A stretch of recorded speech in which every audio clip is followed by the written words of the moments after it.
जय हिंद दोस्तों। आज की इस क्लास में हम लोग बहुत ही शॉर्ट लिस्ट में समझेंगे कि सीसी, सिलेंडर, आरपीएम और रैम क्या होता है। तो मैं आपको मोटा मोटी बता दूं कि ये सब पावर को दर्शाते हैं। किसको दर्शाते हैं? पावर को दर्शाते हैं। अब किस गाड़ी में सीसी होगा, सिलेंडर होगा, आरपीएम किस में होगा, रैम किस में होगा, हम इस वीडियो में आपको पूरा बिल्कुल डिस्कस करने वाले हैं। तो सीसी का मतलब होता है क्यूबिक सेंटीमीटर, जिसमें एयर और फ्यूल का मिक्सिंग होती है, स्पेस होती है, उसी को हम सीसी कहते हैं। और सीसी अक्सर आपको किन गाड़ियों में देखने को मिलेगा मैं वो बता देता हूँ। जैसे कि टू व्हीलर और नॉर्मली आपका फोर व्हीलर सीसी के अंदर आते हैं। जैसे कि जब भी हम लोग कोई गाड़ी खरीदने जाते हैं टू व्हीलर, अगर हीरो होंडा है तो 110 सीसी, 125 सीसी, इस तरह की गाड़ियां मिलती हैं। जैसे कि पल्सर का आपने नाम सुना होगा, 220 सीसी। जैसे हुंडा हॉर्नेट 160R 160 सीसी की गाड़ी होती है। तो जैसे जैसे गाड़ी की सीसी बढ़ती है वैसे वैसे उसकी प्राइस बढ़ जाती है, वैसे वैसे उसकी पावर बढ़ जाती है, और उसका जो फ्यूल कंज्यूमिंग होता है वो बहुत ज्यादा फ्यूल को एक्सेप्ट भी करने लगता है, राइट।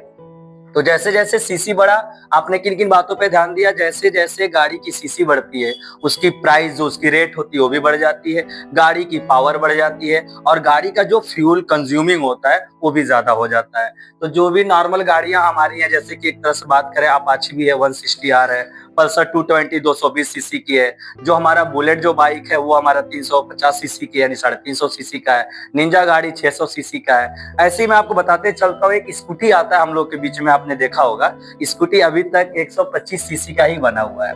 कितने सीसी का बना है? 125 सीसी का ही बना हुआ है। रीजन इसमें है कि जिस दिन कंपनियां 200 सीसी या 250 सीसी बना देंगी तो उस दिन ये पापा की जो परियां हैं ये रोड पे किसी को छोड़ेंगी नहीं, ठीक है। इसलिए आज तक जितने भी कंपनियां हैं, आज तक जितने भी स्कूटी बनाई गई हैं वो मात्र 125 सीसी का है, क्योंकि लड़कियां ब्रेक का नहीं पैर का इस्तेमाल करती हैं, तो जानते हैं कंपनियां, ठीक है, कैसे कितना किसका बनाना है। तो जो निंजा गाड़ी है वो 650 तक, मैंने जहां तक देखा हुआ है 650 सीसी तक बनाई गई है, लेकिन स्कूटी अभी तक हमारा 125 सीसी का बनाया गया है। तो जब भी हम टू व्हीलर गाड़ियां लेने जाते हैं तो हमको इन बातों पे ध्यान देना होता है कि कौन सी गाड़ी कितने सीसी का है। दूसरी चीज बता दें कि फोर व्हीलर में भी नॉर्मली आपको देखने को मिलेगा सीसी। जैसे अल्टो 800 है, अल्टो 800 में भी आपको जो ये 800 बताया जाता है या अल्टो 1000 जो आ रही है, ये उसकी पावर है, उस फोर व्हीलर की कैपेसिटी है, पावर है। और वो जैसे जैसे सीसी बढ़ता है वैसे वैसे इनका फ्यूल कंज्यूमिंग भी ज्यादा होते जाता है, ठीक है।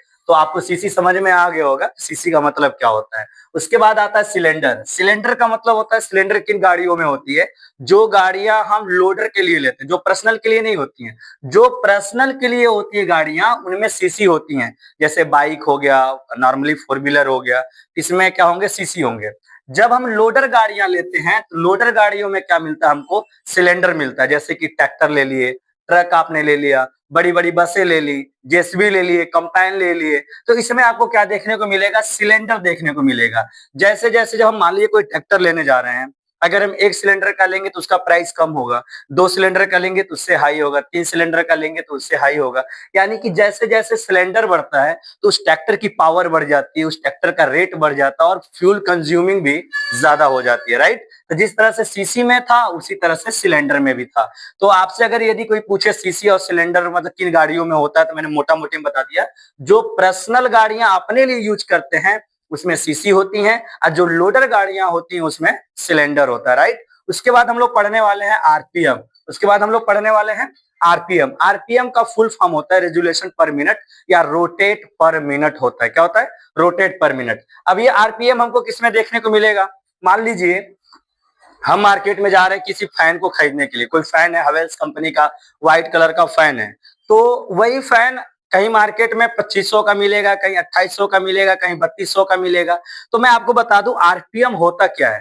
आरपीएम का फुल फॉर्म होता है राउंड पर मिनट, यानी ये उसमें देखने को मिलेगा जो रोटेट करता हो, जो नाचता हो। जैसे कूलर हो गया, पंखा हो गया, इसमें आरपीएम देखी जाती है। तो जब भी आप पंखा खरीदने जा रहे हैं तो आप आरपीएम को देखें कि कितने आरपीएम का ये फैन है, अन्यथा आपको भी धोखा मिल सकता है, राइट। तो आप ये देख लीजिएगा आरपीएम का मतलब क्या होता है। कंपनी सेम होती है, प्राइस भिन्नता दिखाई देती है, डिफरेंसेस दिखाई देती हैं, वो किसके ऊपर डिपेंड होता है? आरपीएम के ऊपर डिपेंड होता है, राइट। उसके बाद आपको मिलेगा रैम।